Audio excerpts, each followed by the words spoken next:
actually, because that's so that everything I say, there's a video record of this long before D2L started doing it. So if you've got a missed class or whatever, you can always look at the D2L, or you can do this one. Last time I taught, I think in here with the D2L, there was a problem because it wasn't picking up sound at all. So I don't know if that's been fixed. I don't see a mic to where like I was supposed to then. Anyways, I'm Dr. Sherman. My office is Peck Hall 352. Take a right from here, take a right, left into the first office block, left, right, back corner, okay? If you need to get hold of me outside of class, use that email. As of right now, we're not using the course D2L email. We might be able to, we've been told somewhat, excuse me, somewhat soon, but use this email. I am supposed to tell you, and I forgot in my previous class, we're not supposed to accept emails from you other than your MTSU email. So like Google Mail or something like that. We're not supposed to accept it. We're supposed to delete them. I'm not going to because I think that's stupid. But if you need to reach me, email. I don't include my phone number because I don't answer the phone. I've probably got 100 messages on it. It's not important. Office hours. The first number is a little fudgy. 7:15 to 8:30 a.m. Monday, Wednesday, and 7:15 to 7:55 Tuesday, Thursday. I start class at 8:40 on Monday, Wednesday. I start class at 8 o'clock on Tuesday, Thursday. I'll probably be here most days by 7 o'clock, but this just gives me a little time to settle in. It could also be more like 7:20, 7:30, depending on traffic. Well, you know what class this is. This is the textbook. I don't know if the bookstore has it or not. I sent you the link to the archive.org one where you can get the 5th edition. The only thing that will have changed between the 5th edition and this edition is the introductions might be slightly different. I mean, he's been dead for over 400 years. There's not a lot that's changed. There will be no changes to the texts, okay? It'll be the interpretations that are given to some of the texts in the introductions that will have changed. But we're not going to spend much time on those anyways. If possible, if you can afford it or wait for the books to get in, I'd really prefer you use a physical book, but if you have electronic, that's fine, okay? 2 different portraits of Shakespeare, one very young, one much older. Course objectives. We're not going to read through the entire syllabus. I'm just going to hit some high points and then we'll talk about all those dates that I have on the board. So course objectives: gain a thorough understanding to selected works of Shakespeare and his milieu. Notice, it is not a thorough introduction to all things Shakespeare. I can't. If those of you who are unfortunate enough to be in my first class, you know I do with a lot of detail, a lot of information, okay? If I were to try to do a thorough introduction to Shakespeare, that would be at least a 2-semester long course. Just can't. So on the reading list as it exists, we have 2 comedies, 3 histories, or did I change that? 3 histories, 2 tragedies, and 1 romance. I can almost guarantee you that is not what we will be able to do. I can almost guarantee you that we'll only do 2 histories, Henry IV parts 1 and 2, and maybe only 1 tragedy, Hamlet, and maybe no romance, The Tempest. I'm hoping that doesn't happen, but if this course means anything like my course last spring, that may happen. Big difference is we didn't miss the first week of classes like we did last spring, okay? So I'm hoping we can still cover most of those. So, thorough introduction to selected works of Shakespeare and his milieu, and maybe throw in some sonnets, I don't know. Formulate your own critical appreciation and interpretation of Shakespeare. That's on your own. You're not going to write that for me. Doing something different this semester, similar to what I did last semester, but I've changed it a little bit even more from there. And to improve your ability to analyze and write about literature. And again, that's not something you'll be turning into me. We'll talk about the paper in just a moment, okay? So requirements, daily reading of whatever's assigned. Read it before. I encourage questions. I encourage discussions, okay? Though, and this isn't a negative though, this is just an informative, that will probably help get us a little bit behind.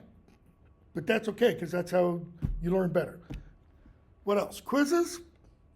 There will be at least one over each play. At least for the first several plays, okay? Maybe more. Exams, notice, may be over each individual play or over genres. I don't think I've been teaching this course off and on since 2012. I don't think I've ever done a semester where I've had an exam over each play. In one sense, it would be much easier, okay? Both for me and you. Another sense, it would be a lot harder. More than likely, I'll put probably 70-30 chances it'll be over genres. So there'll be probably an exam over comedies, probably an exam over histories, probably an exam over tragedies. May or may not be one over The Tempest, depending on if I get to it. Yeah, that's right. 1,500 to 2,000 word, that's approximately 5 to 7 pages, not including works cited, of 5 scholarly articles. And we'll talk about this more, but what I'd like you to do is choose 5 articles on the same topic. Now, on the same topic can mean broadly construed, 5 articles on Midsummer Night's Dream, okay? Or they can be 5 articles on father-daughter relationships in Midsummer Night's Dream. That is much more narrow, okay? I don't really care what those are. You do have to run it. I'll have more instructions later. You do have to run your topic by me. You know, you don't have to have the specific articles, but the topic that you're looking at for those articles, okay? As I've been saying to all my classes, the next sentence is probably one of the most important in this class. This syllabus is subject to revision, as I just alluded to, okay? Changes will be made in class, and I will post them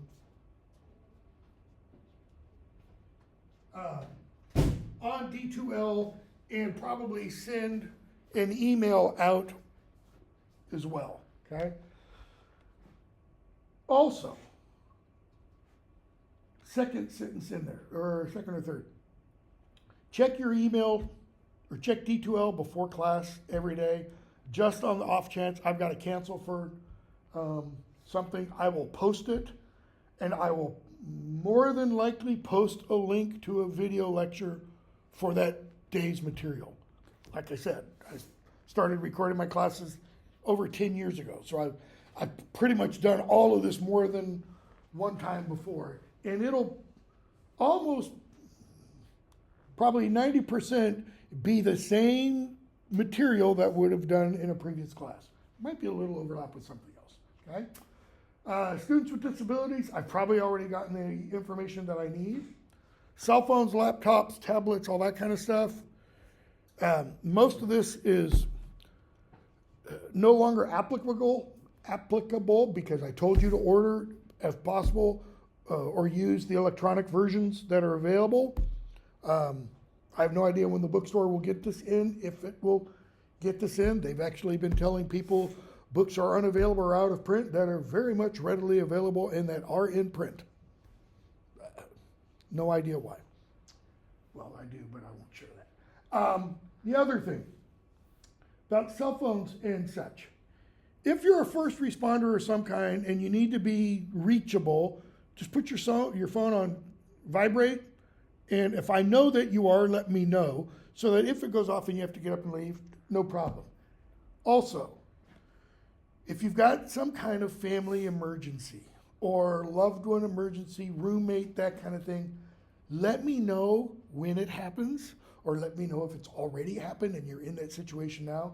Anything that could impact your performance in the class.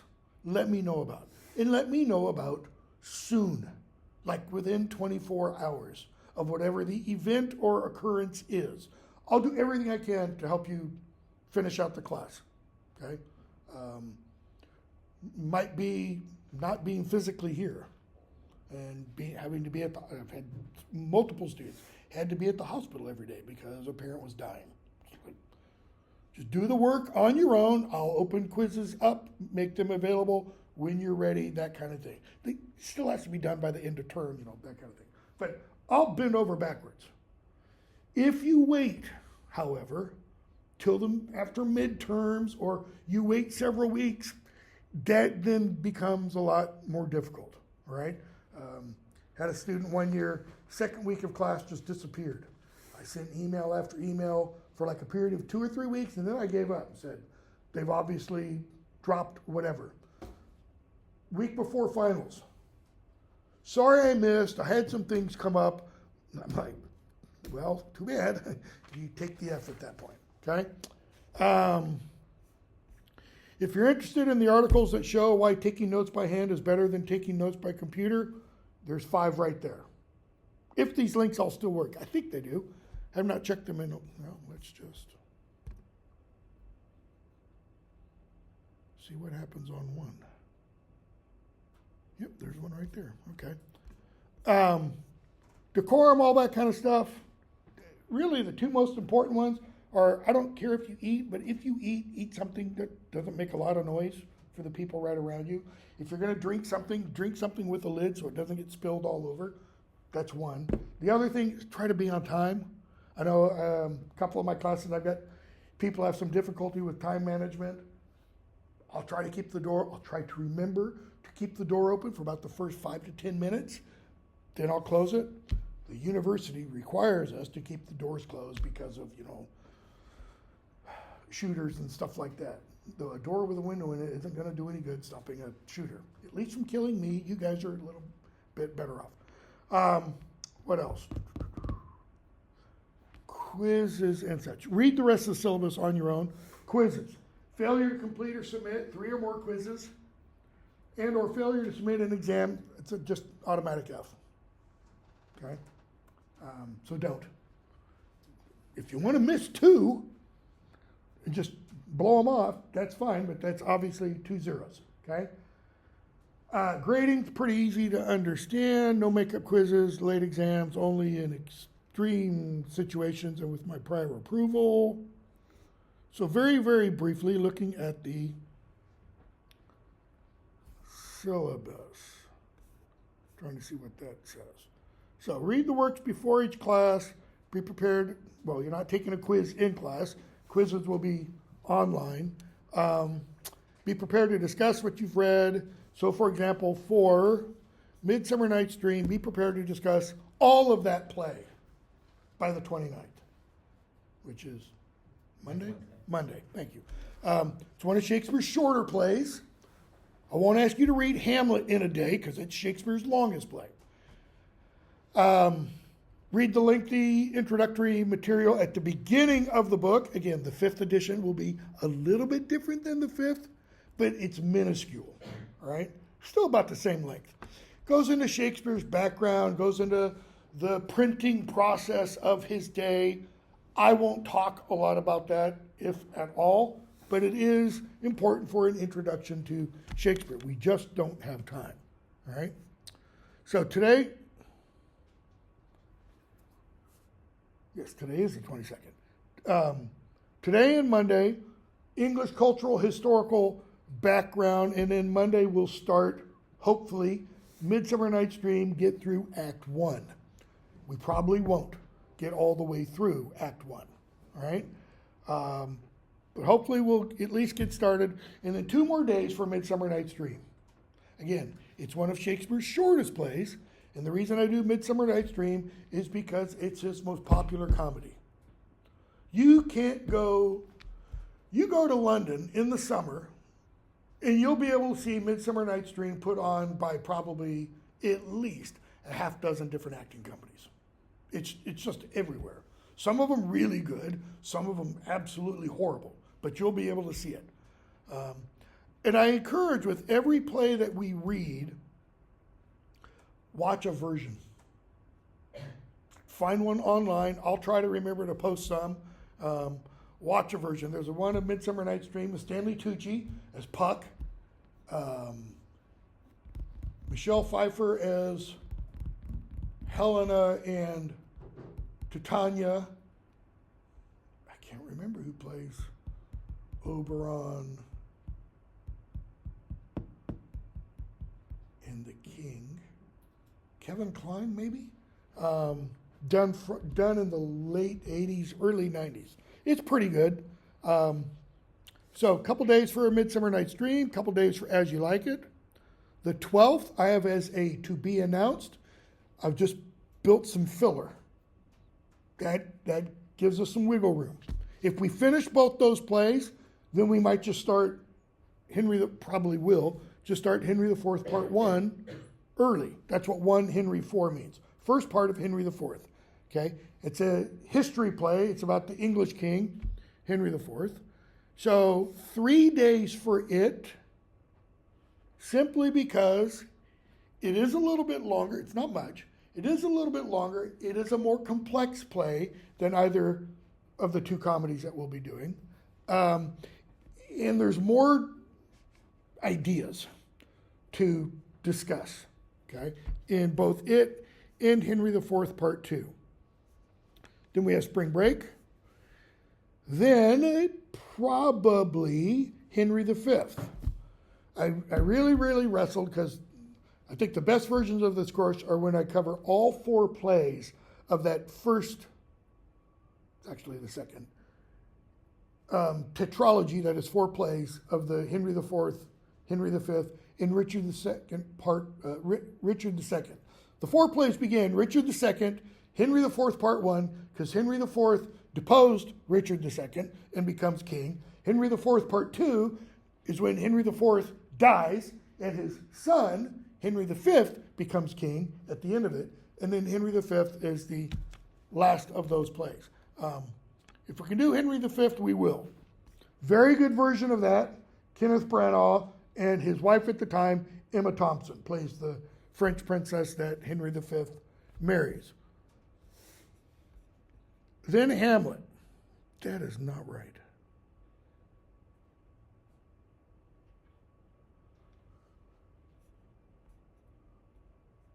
I must have been on pain pills. Had shoulder surgery 2 weeks ago. There should be more days for Hamlet.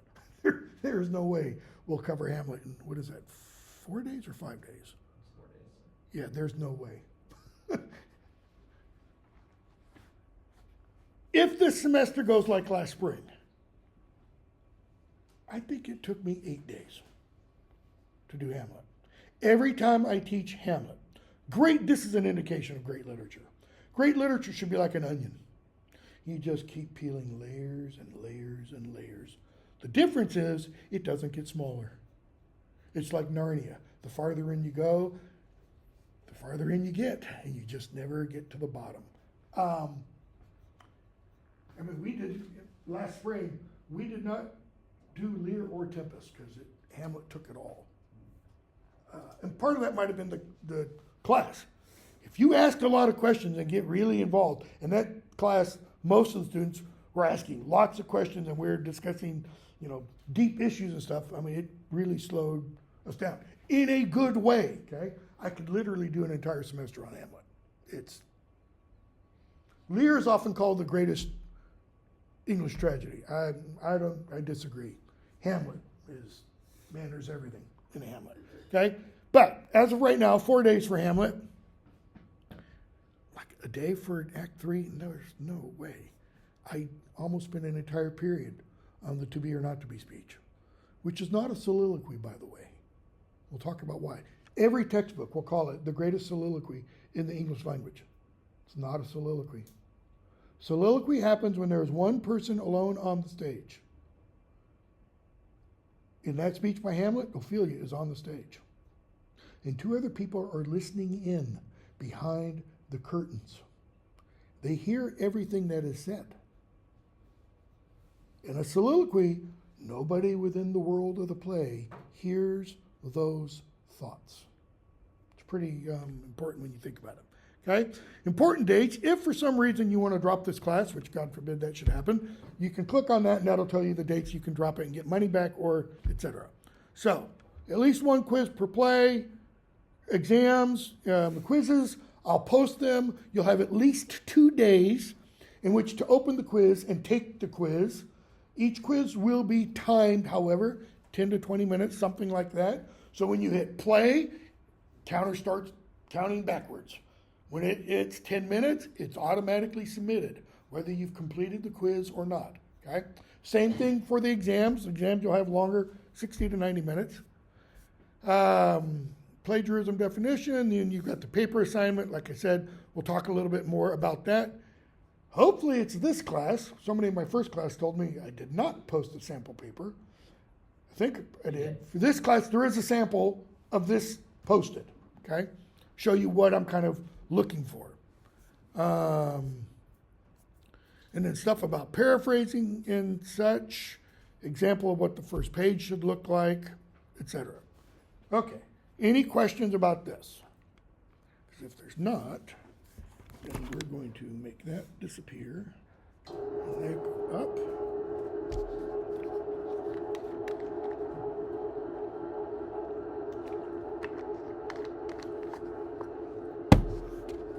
Almost everything I'm going to discuss with this stuff is in the introduction to here. This is kind of a summary, condensation of what is there, an expansion maybe of a couple points. But in order to understand any author, you need to understand the culture in which they are writing, because that influences that writer, obviously. So let's start with Shakespeare himself, and then we'll get back to the larger culture. So, most textbooks will indicate that Shakespeare was born on or around April 23rd, 1564. Why or around? Why not just on April 23rd? Because usually they don't have a record of the birth, they have a record of the baptism. We don't have a birth certificate for Shakespeare. Okay? And I don't think we actually even have the baptismal record. But what we know, no, I take that back. We do have the baptismal record.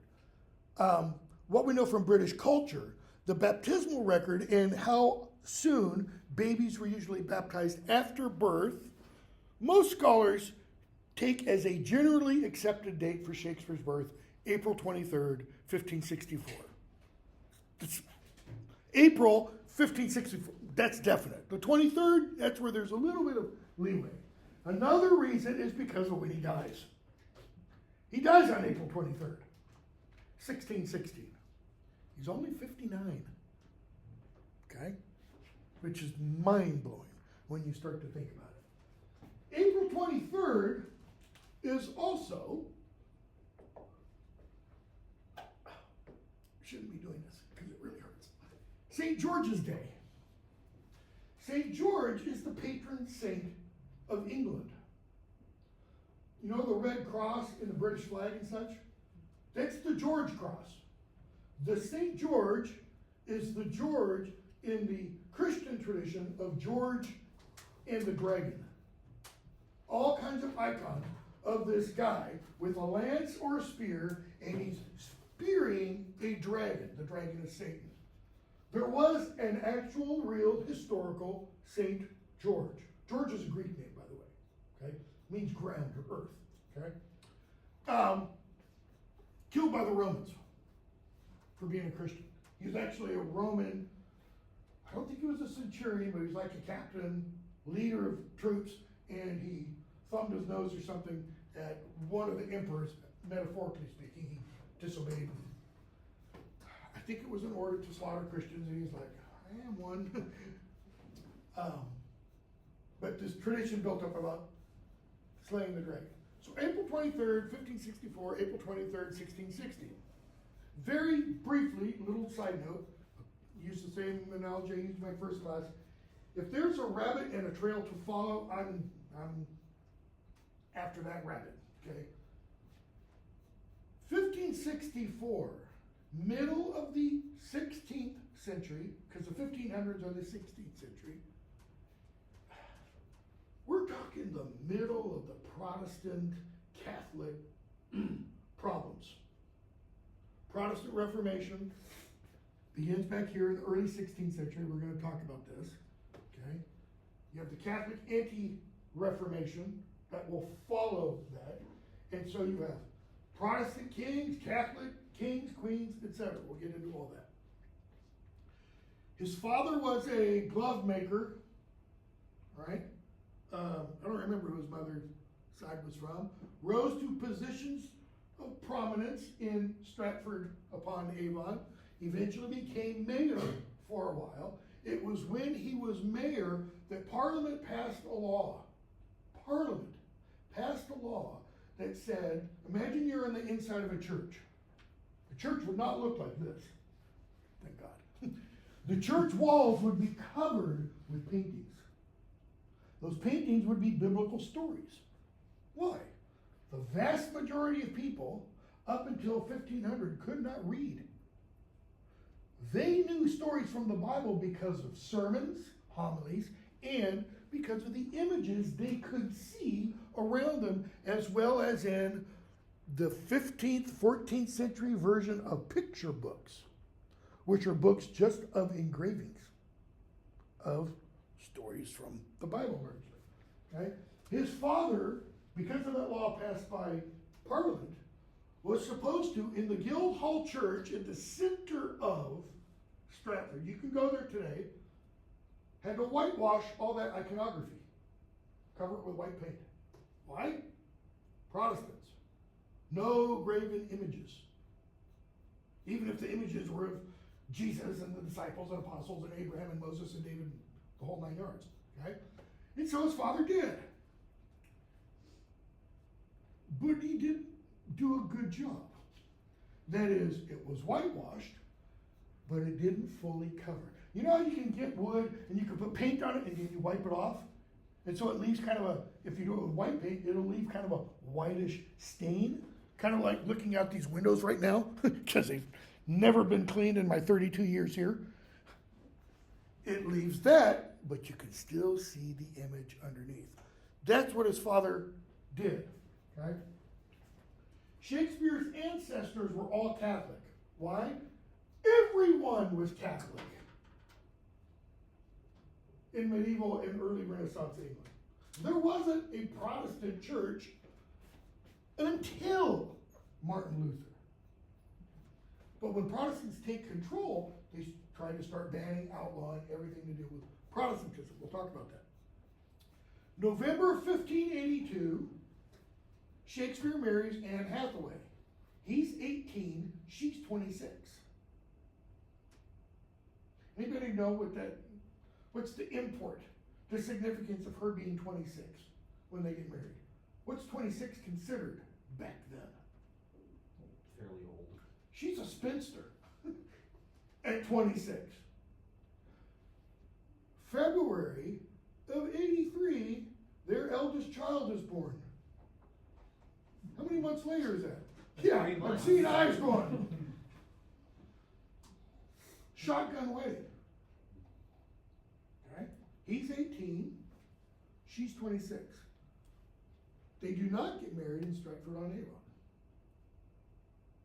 We know that, okay? It's thought, we don't have definitive proof, that they got married in one of the surrounding counties. I have to mention an aspect of English culture at this time. In English church culture, in the not Anglican, well, it is kind of the Anglican church at this time, but take that back. It is the Anglican church.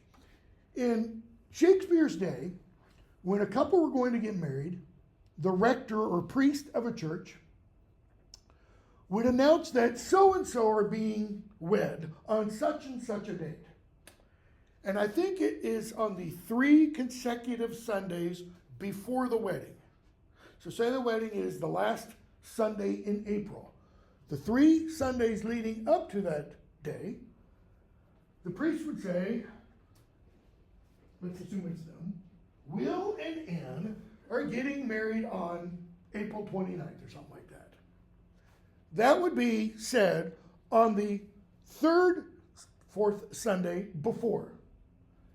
If anyone has any reason to know or suggest why they should not be wed in holy matrimony, speak now or forever hold your peace. That thing that has become part of the quote unquote common or traditional wedding ceremony. So if, Fred over there had already slept with Anne, he could go, well, she's not a virgin. He shouldn't marry her. That would be cause for dissolution right there. Cause for the engagement to be broken. Okay? We know that those banns were not performed for Shakespeare because there's no record of them. Churches are meticulous for keeping records. All right? So they get married. 3 months later, she has their eldest child, Susanna. She's the only one who lives of Shakespeare's children to a quote-unquote ripe old age. She marries a doctor, rises, in terms of class status and all that kind of stuff. So she's born in 1583. Year and a half later, it's 18 months actually, Shakespeare's twins are born. Hamnet, not Hamlet, Hamnet and Judith. All right? Documentary evidence for this period of Shakespeare's life is a little thin. Documentary evidence for this period of Shakespeare's life, 1585 to 1592, is non-existent. They're called the lost years or the dark years. Why? We know nothing. Literally know nothing about what Shakespeare was doing then. No record of him. He's not mentioned anywhere. He's not at home in Stratford. Okay? All kinds of theories gradually grew up about what Shakespeare was doing. Someone who knew, if I remember correctly, Susanna and her husband, Dr. I think it was John Hall, was one of the first people to propagate the theory. So here's some of the theories. Shakespeare was a schoolmaster, headmaster. There's no evidence.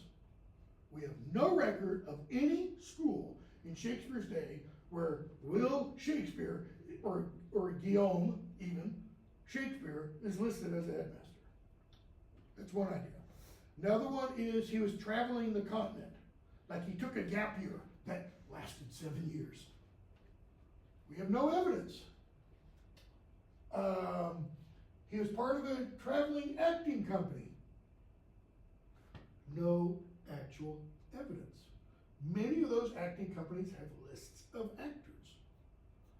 What we do know is that between when he was born and before he married Anne Hathaway, let me rephrase that.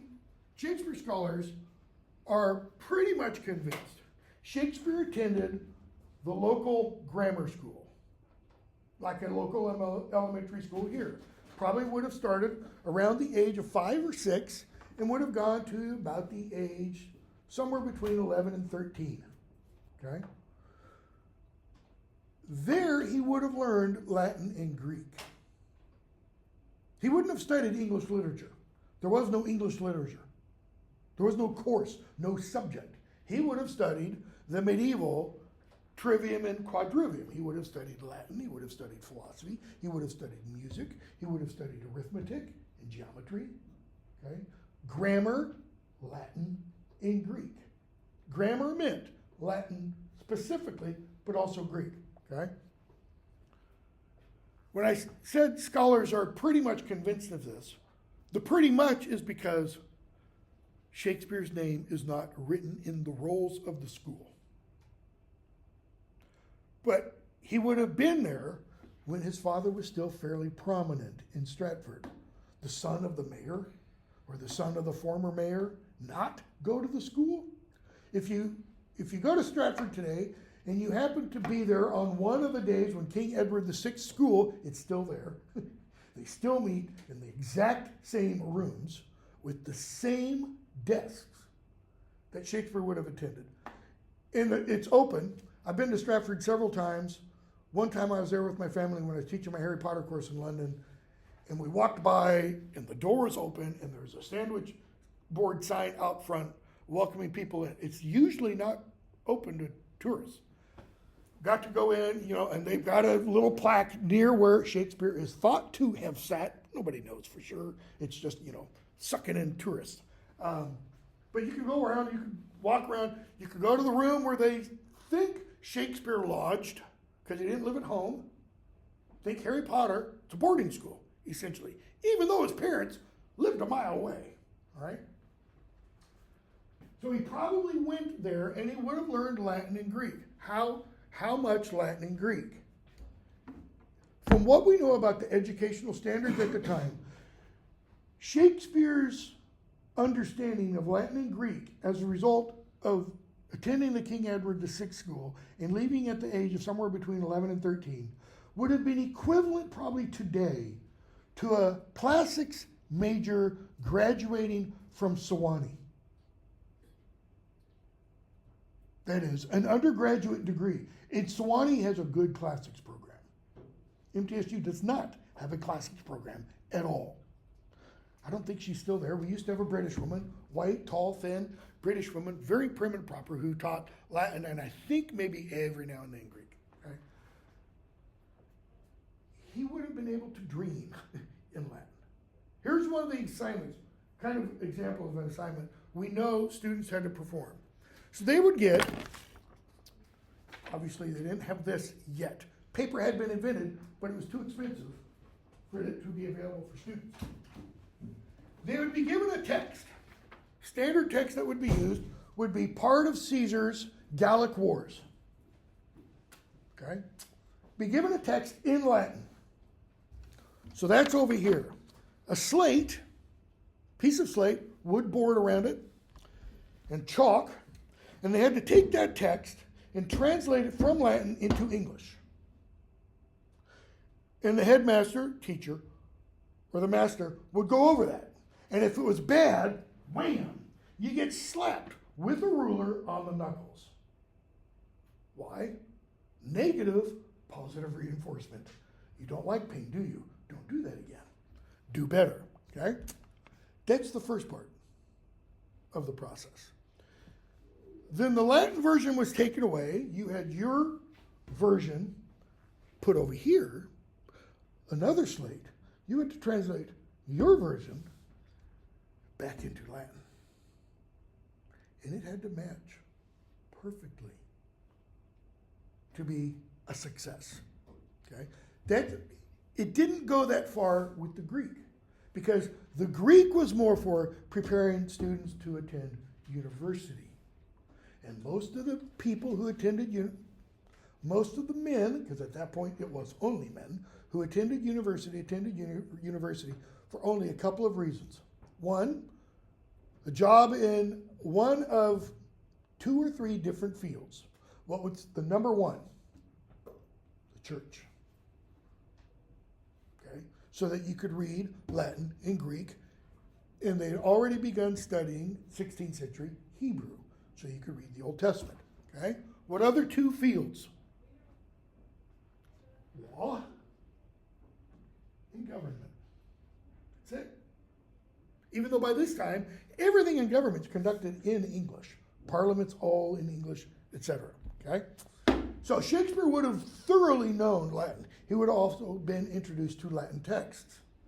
We know Shakespeare knew Latin. He knew it well. He knew Greek, because several of his plays are based on Latin and Greek sources that had not been translated into English. Similarly, Midsummer Night's Dream, there's a plot, not the main plot, but there's a subplot in Midsummer Night's Dream that is based on a French source that had not been translated into English. Ergo, Shakespeare knew French. He probably, 51%, 50-50, knew Italian. So if he knew French and he knew Italian, possibly Italian, where did he learn it? Where did he learn the French? He did not He's not recorded in any university rolls. Don't think he attended any university. Picked it up on the slide, picked it up traveling the continent, possibility, but we don't know for sure. What it does show at the very least, because of the Latin, Greek, and the French, and French is bad Latin. Sorry if any of you are French. French, I had a Latin professor when I was working on my doctorate. You know, he'd tell all his Latin students, all the Romance languages are nothing but bad Latin. That is, they're corrupt, vulgar Latin. They all devolve out of what's called the Vulgate, the common ordinary language of the people, rather than Ciceronian, named after Cicero, high, extremely sophisticated Latin, okay? So 1585 to 92, we don't know what he's doing. Most scholars would say, obviously he was writing. How do we know? Because in 1592, Shakespeare is alluded to in a publication in London. This guy named Robert Greene, who writes this pamphlet, he's on his deathbed, writes this pamphlet that is called a groats, that's G-R-O-A-T, this is in your introduction, G-R-O-A-T-E-S, worth of wit, and a, can't remember the next word, something of repentance. And what that means is like a penny's worth of brilliance, and it's like $1,000 worth of repentance. I just can't remember the one word. And it's kind of his deathbed, both confession and attack. He's attacking the people who metaphorically did him in, and he's confessing his metaphorical sins. Well, one of the passages in there quotes from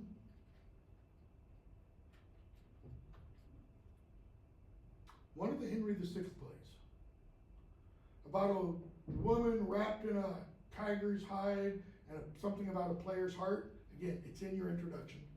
He quotes from that, and he slightly changes it.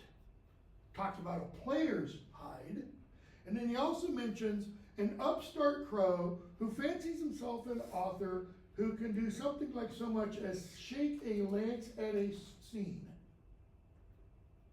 Spear, lance, okay? Everybody takes that he's alluding to Shakespeare. The only reason he would allude to Shakespeare is what? If he was already famous. If his readers already would know who the allusions, if an allusion doesn't make any sense, it's not an allusion, because nobody gets it, okay? So he's alluding to Shakespeare. We know also, late 1592, early 1593, Shakespeare is referred to, we have plays of his being performed. In 1592, he's a member of the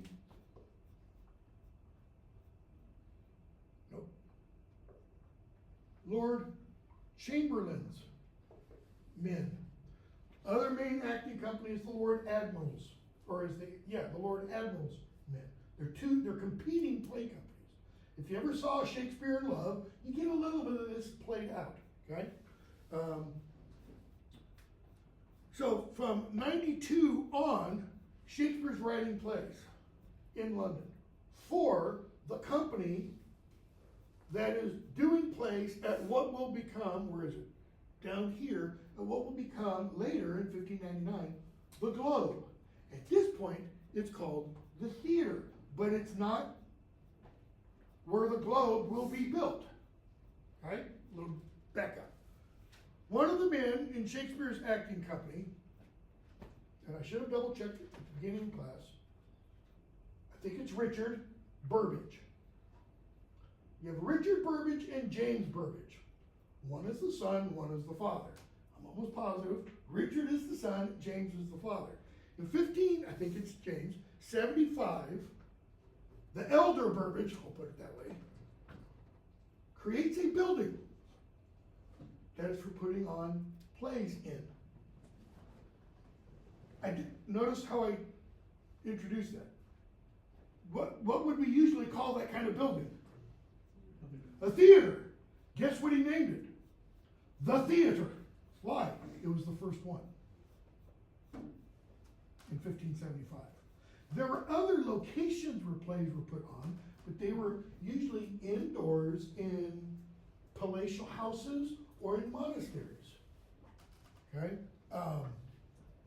Blackfriars Monastery had an indoor playhouse. If you go to the London Globe, Shakespeare's Globe in London today, the modern version of Shakespeare's Globe, begun in 1992, and I think completed around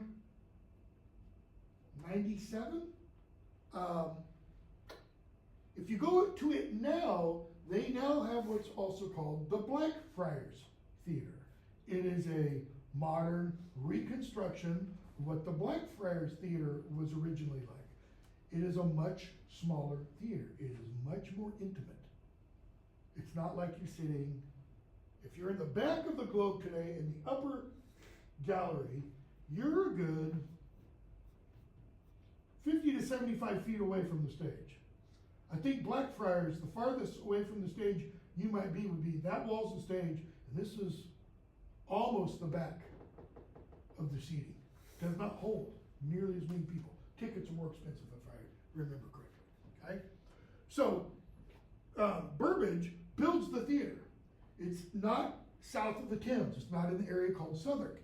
It's in Shoreditch. Okay?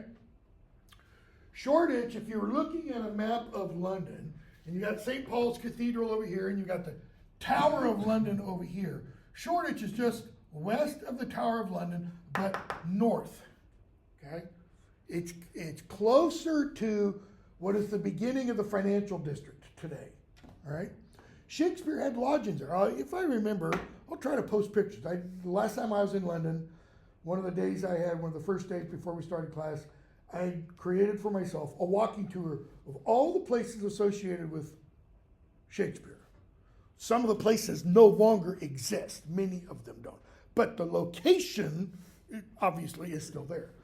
And so I went to a couple of the places, the areas where he lived. The theater was really close to one of his lodgings. All right? I'm going to jump ahead to the theater and Globe for a moment, and then I'll come back to this. In 1599, the landowner of the land upon which the theater was built calls in the lease. Which means everything on that land now belongs to me unless you take it down. Shakespeare's company, whether they themselves did it or they paid others to do it, they deconstruct the theater. It is literally taken apart. And it is carted off, boated off, because they have to go across the Thames, to an area near Southwark Cathedral on the south part of the Thames, and they reconstruct it and rechristen it. Now it's called the Globe. Why? Because it's, as Shakespeare calls it in Henry V, Part 1, the prologue, this wooden O. If you go to London today, you walk across the Millennium Bridge. If you're walking across from St. Paul's Cathedral here, and you're going across, okay, you've got the one Museum of Modern Art. I'm drawing a blank because it goes right to it. To your left, 100 yards away, there's the Globe. That's not where the original Globe was. After they began reconstructing the Globe, the foundations for the original Globe were discovered when they were doing foundation work underneath an apartment building. That's the original. It's literally about a quarter mile away, okay? So, back up for a moment. 1596, Hamlet dies. So the Henry VI plays are written either just before 92 or around in that same period. Richard III is back here between 92 and 96. Julius Caesar is back in this period. He starts writing some of the comedies. Titus Andronicus is early 1592, 93 in that period. 1596, Hamlet dies. Shakespeare's probably, he's not at home. From what we understand, from about 92 until about 1611, 1612, Shakespeare's in London that whole time. He probably goes back to Stratford a few times because he engages in some financial deals. He buys land, for example. He gets his father a coat of arms so that he can be called a gentleman. And he does that because he pays for it. Shakespeare's pretty well off at this point. Shakespeare not only earned income from the ticket sales to every play, because he was part of the company was like a corporation. He got a split of the proceeds, of the profits. Ticket sales. He also got a split of the proceeds, etc. Okay?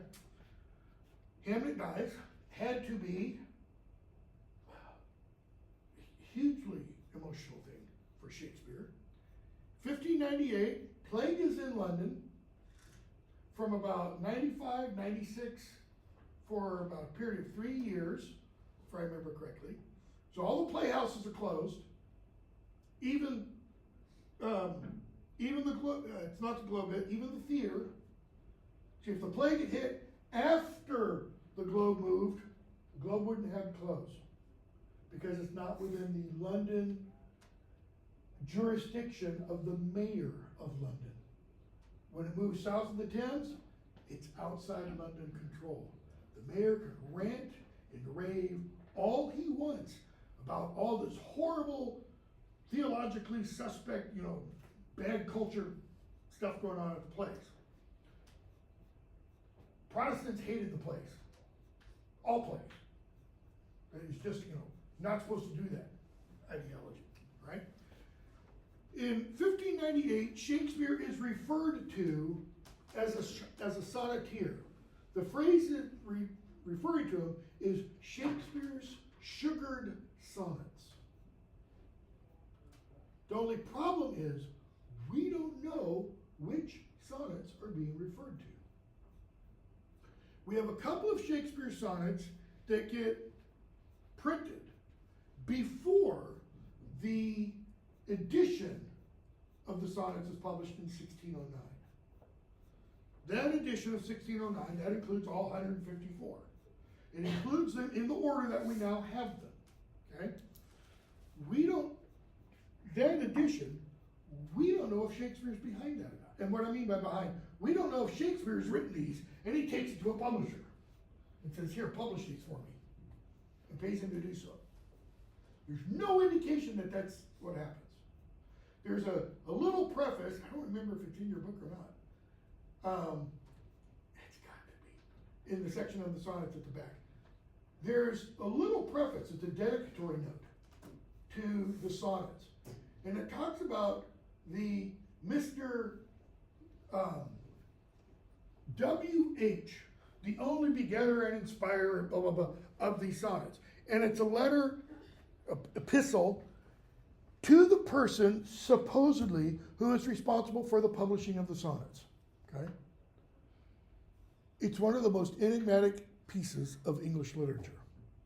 If you could conclusively, and I mean conclusively, where the top 20 Shakespeare scholars in the world go, yep, you're right, prove who that's referring to, you could probably name your chair of English literature anywhere in the world.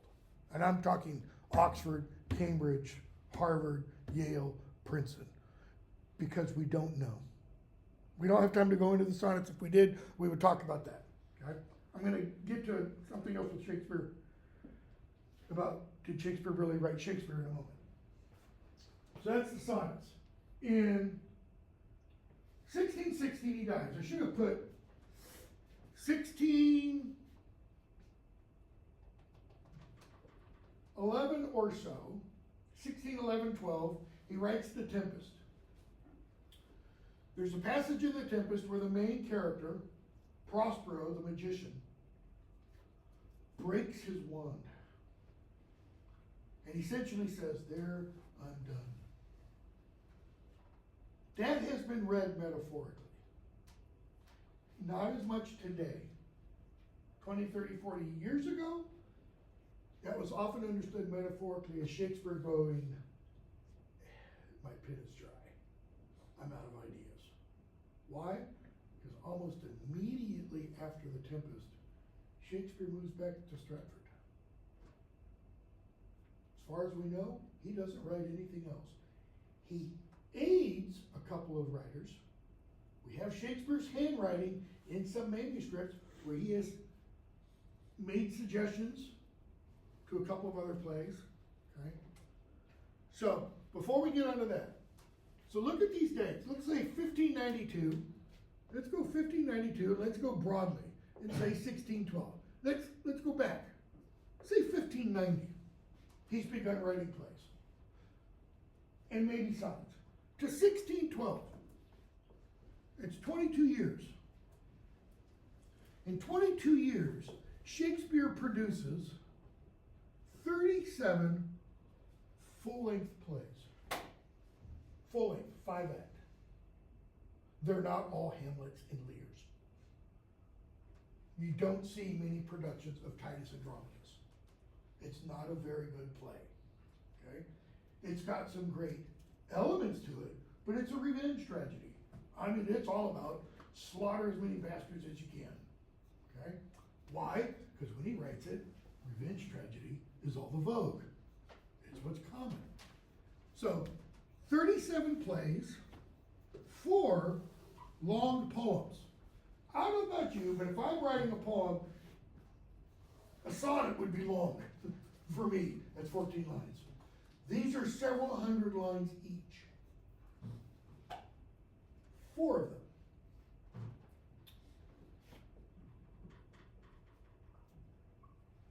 And 154 sonnets. 154 times 14. That's a lot of lines. Just leave these aside. 37 plays, 22 years. That's like a play and a half a year. Okay. Turnout is amazing. Plus he's acting in most of these plays. Plus he's buying and selling property. That's how we know some of Shakespeare's, activities. We have legal documents, right? Interestingly, when he dies, we have his will. When he dies, he doesn't leave any books behind. They're not referenced at all. In fact, almost nothing is. The will leaves to his wife, Anne, the second best bed, which has made people go, what kind of cheapskate is this guy? Why doesn't he leave her the best bed? Okay? And it's thought the best bed in a house is not the quote-unquote marital bed. The best bed is for whom? Guests. He doesn't leave the guest bed to his wife. He leaves their bed. Okay? Just a little interesting thing, I think. Okay? So, he writes the plays he writes, largely doing with Roman culture, Greek culture, Italian culture, think Romeo and Juliet, Germanic culture, Hamlet. How would have Shakespeare known the story of Hamlet? A guy named Saxo Grammaticus gives us the first indication of the Hamlet story around the 11th century in Latin. I don't think the Gesta Danorum had been translated into English, so Shakespeare would have had to have gotten it from the Latin. I don't think he does anything dealing with Spanish culture. French there is, because of the Henry IV plays and such. This wide range of material. How could a guy from, if you think of either New York or Washington, D.C., or maybe L.A. as the cultural capital of the United States, how could this guy, metaphorically or analogously, from Woodbury, write these works? Because that's what Stratford was to London. Stratford's about a 90-minute train ride outside London. It's the boonies, man. I mean, you're talking about the sticks. And people from Stratford are uncultured, uncouth hillbillies, essentially. And we do know the plays, I'm going to use a term I don't normally use, attributed to Shakespeare, show Warwickshire dialect influence. There are words that are peculiarly Warwickshirean, from Warwick, put it that way, or from Stratford, we could say. Warwickshire is the county that Stratford is in. Beginning not real early on, but, you know, definitely by the early 19th century, much more so by the 20th century, you had a group of people, I'm going to put that marker, who've collectively been termed the anti-Stratfordians.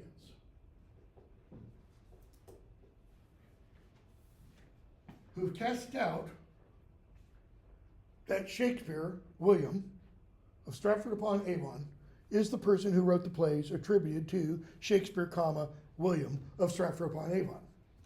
Okay? And they've done that for a variety of reasons. The number one reason, this you won't find this spelled out in any book written by the Stratfordians. This is my take on them. The number one is elitist.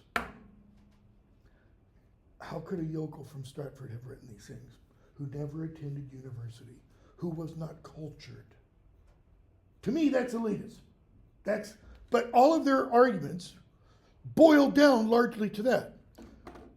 Unless you attended university, you could not have written these plays.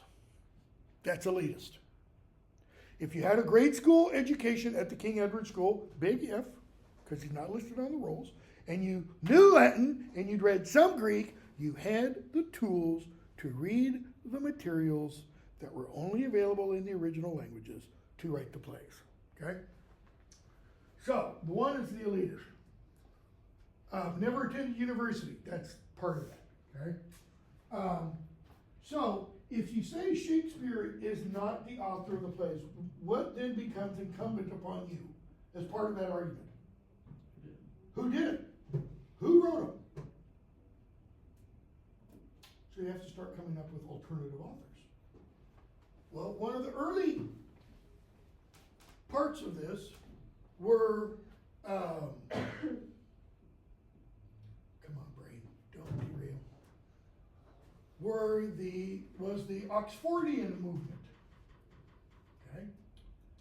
Descendants of Edward de Vere, can't remember which number, Earl of Oxford posited he was the author. Oxford is close to Warwickshire. It's like one county away. Okay? So culture-wise, dialect-wise, they are a little bit different, but they also have some similarities. Okay? But notice there, the Earl of Oxford, he attended university, well-cultured, because of royalty, essentially, or because of aristocracy. It was posited that this Edward de Vere was the author. Another possibility, Francis Bacon, Sir Francis Bacon. Bacon was a polymath. He knew everything there was to know at the time. Bacon wrote other stuff under his own name, though. So why wouldn't he write the plays? Think equivalency.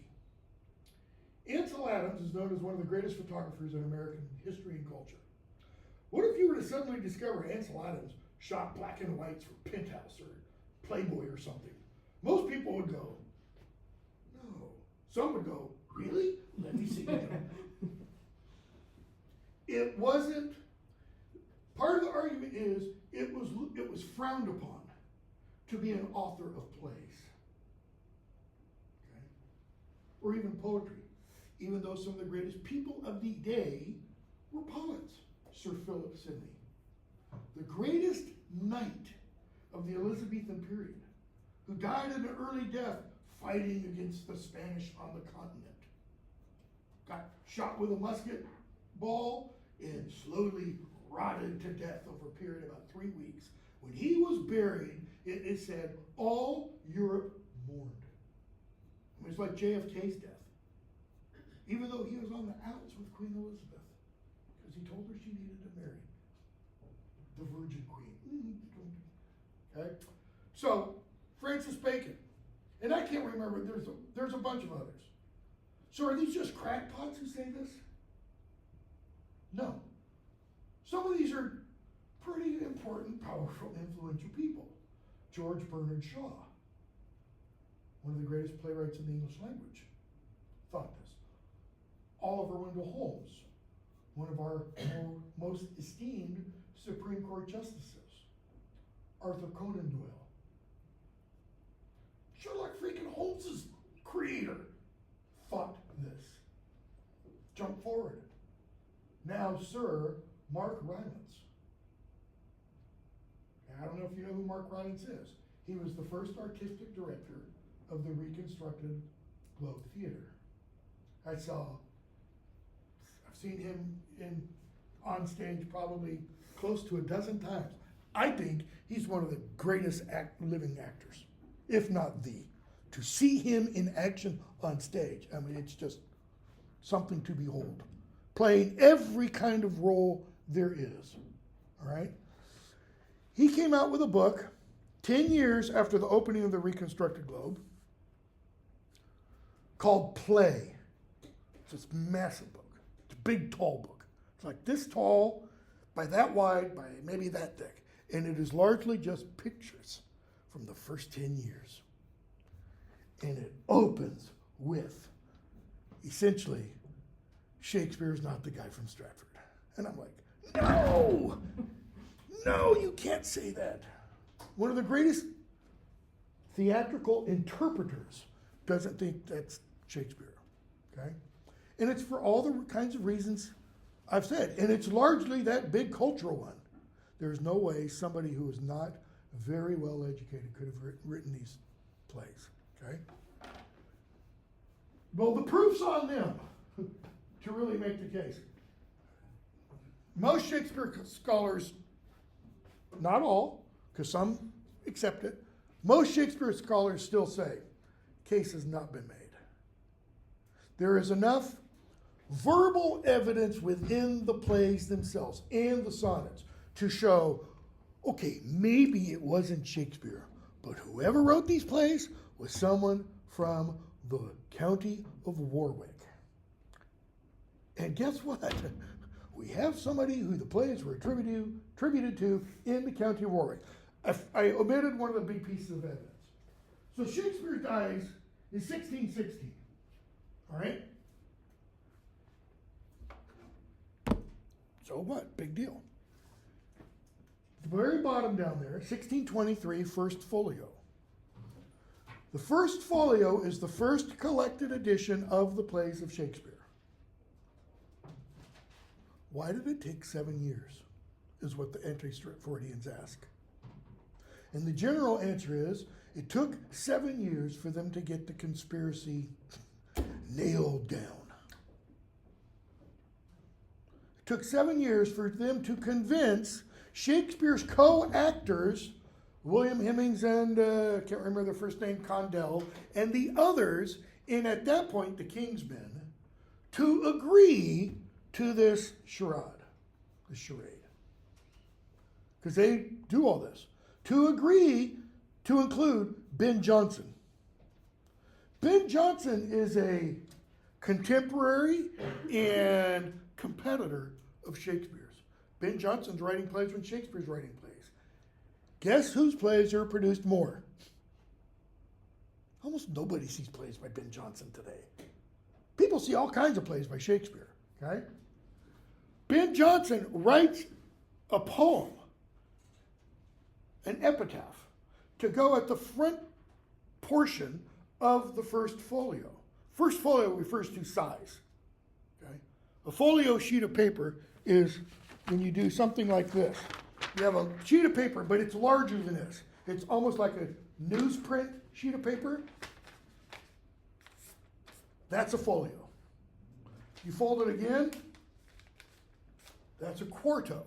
You fold it again, you have an octavo. And it's referring to folio, you've got 1, 2, 3, 4. Quarto, you double it, you now have 8 sheets, etc. Okay?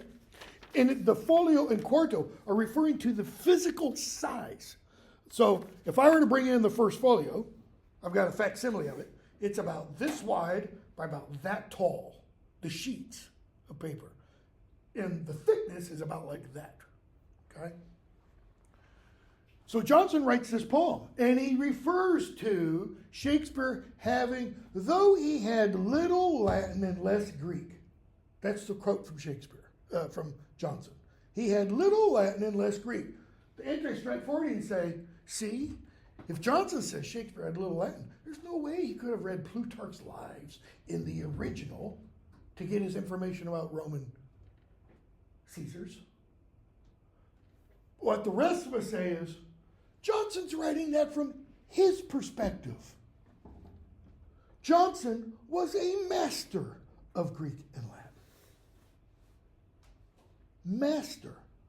Compared to Ben Jonson, Shakespeare had little Latin and less Greek. Okay? Also, again, the 7-year thing. There was another poet who died about the same time as Shakespeare. His name was Edward. My major professor wrote a little thing about him for the Dictionary of National Biography back in the early 1990s or late 1980s. I can't remember his last name. Edward King. Minor poet. In my Brent Lit 1 course, I don't even think he's included in the textbook. Okay? And yet within a year of his death, people published a little slim volume of commendatory verses on him. So you have this little minor poet who gets a commendatory volume of verse written about him, and Shakespeare doesn't? Suspect. Why not? Okay? We don't know. It could be, as some editors of the first folio have suggested, it took them 7 years to get all the plays collected. See, Shakespeare did not personally himself publish any of the plays in his lifetime. We have early copies of some of the plays, other plays. Hamlet and King Lear exist in multiple copies. There are different versions, and they are very different. You have lines that show up in Lear that do not, in early Lear that do not show up in the folio version. You have lines in the folio version that do not show up in the earlier version. And that's probably indicating Shakespeare made changes at some point in time. All right? So, throughout the rest of the course, I'm going to only refer to Shakespeare because I'm convinced. Very quickly, we got 8 minutes before the end of class. We'll probably go into a little bit more of this on Monday.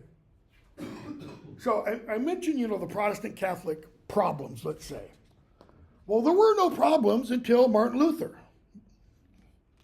There were no open out in the news problems. Martin Luther was an Augustinian monk. The Augustinians are among the most severe of the 4 orders of monks. Augustinians, Dominicans, Cistercians, Benedictines. Okay? He was an Augustinian monk. And he had problems with the church. Some of the problems were theological, some of the problems were political/cultural. What really set him off was a guy named Johann, I don't remember if your book goes into this, Tetzel, who was a seller of indulgences. Okay? Licensed by the church to sell indulgences. Indulgences were pieces of paper that got you time out of purgatory. They don't do anything if you're in hell. Once you go to hell, that's it. Door's locked. Okay? But you could get time out of purgatory. Or you could get a loved one time out of purgatory. Depending on how much you were willing to pay. Because it's almost like the indulgences had, a $1, a $5, a $10, a $20, etc. And the problem Luther thought and saw with indulgences was you could actually purchase indulgences not just to release time from purgatory, you could purchase an indulgence for a sin you've not yet committed. Now, one person said, how can that be? I don't mean to get political, but I will throughout the semester, so I'll apologize right now. Even among people on the left, Biden's pardoning of his family and other people who haven't been convicted of a crime is a huge problem. That's an indulgence. Okay? The only difference between a real indulgence and that is the pardon has specific set dates. January 1st, 2014 to the date Biden signed the pardons, which is what, January 20th of this year. So anything done during those years, you can have no federal charges. You cannot be convicted of any crime, federal crime, for those 11 years, all right? For those individuals. The difference with the indulgence is you could buy an indulgence for a crime you've not yet committed. So say a guy, because I'm a guy, sees a beautiful woman and he's like, man, she probably won't go for me, so I'll have to rape her. And he can go buy an indulgence for that. Luther is like, what the hell? This is crazy. Because what Johann Tetzel would do is he had a little ditty that he sang that essentially was, whenever a coin in the coffer clinks, a soul from purgatory springs, which means you can buy people out of purgatory. Okay? Later on, we'll get into the whole doctrine of indulgences and the merit of Christ and the merit of saints and all that kind of stuff. We'll talk about that more when we get to Hamlet, okay? Because it's really important. So that sets Luther off. That's only the first part. The second part was, where's the money for the indulgences going? Because these are being sold in Germany. There's no make Germany great again. It'd be one thing if the money stayed in Germany to make Germany great again. The money's going to Rome for St. Peter's Basilica. No, the money needs to stay here. The indication is almost like Luther would be able to blink at the theological stuff if the money stayed to make Germany great, but he couldn't. So, notice the date, October 31st, All Hallows Eve, not Halloween, All Hallows Eve, Luther nails 95 theses to the church door in Wittenberg. Now, what's a thesis? You don't have to write one in here, but you have it do in all your other upper division courses. It's an argument, right? These are 95 points of contention he wants to argue with people. He doesn't want to destroy the Catholic Church. He doesn't want to start the Protestant Reformation. He does want to reform it. He wants to clean it up. And these are all kinds. I think one of the points is actually about priest celibacy. There's nothing in the Bible about a priest, presbyter, being celibate. There is about, possibly, depending on interpretation, a bishop. Though even early bishops of the church were not celibate. Okay? So you got 95 of these. Nobody takes them up. No bishop, no archbishop, no cardinal, nobody says, Marty, let's sit down and have a beer. Let's talk about it. Not one. Okay? So he starts writing pamphlets. Well, about nearly 50 years before that, another German, Johannes Gutenberg, had invented the movable type printing press. So that now, in order to disseminate stuff, you don't have to have some monk write it out. You have one monk write it out, or you yourself if you can write, and then you take it to your Kinkos down the street. And they set it in type, and they start, and everything he writes, whoosh, it's like Twitter, man. It just gets spread. That starts the Protestant Reformation. Okay? 4 years later, Luther is notified. You get your opportunity to discuss your theses. It's a thing called the Diet of, use American pronunciation in English, Worms. But it's W-U-R-M-S. The German pronunciation is Worms. Diet means a meeting. Not of worms, but at Worms. Why is this important? Hamlet puns on a convocation of politic worms when he's meditating on death and why we exist. I think I spent almost an entire class period just on that. Okay?